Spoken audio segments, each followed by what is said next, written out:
Pica is an eating disorder in humans and dogs, and what it involves is the ingestion of non-food items, and it can be deadly in dogs. It's strange in humans, but it's deadly in dogs.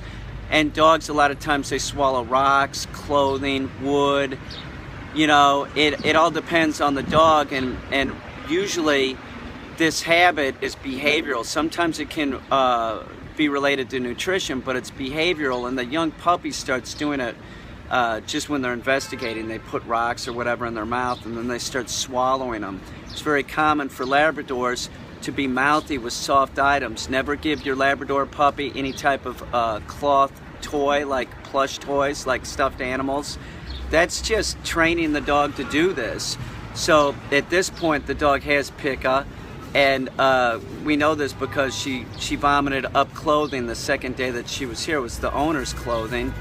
So crates are very helpful.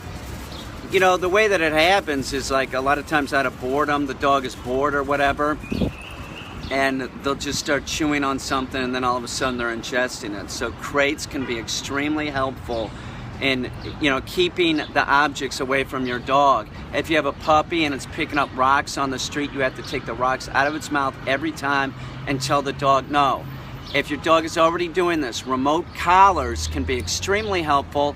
It's sort of like training the dog not to eat food off the ground. You can set the dog up, you know that it goes after socks or underwear, and as soon as its mouth hits those items, you stimulate the dog by saying no. Make sure that you're sending the message, do not do this. Pica is dangerous, extremely dangerous to dogs. If your dog is doing this, you know, make sure and get your dog not to do it, and for God's sakes, use a crate and never give young puppies or any dogs these plush toys. They should be taken off the market.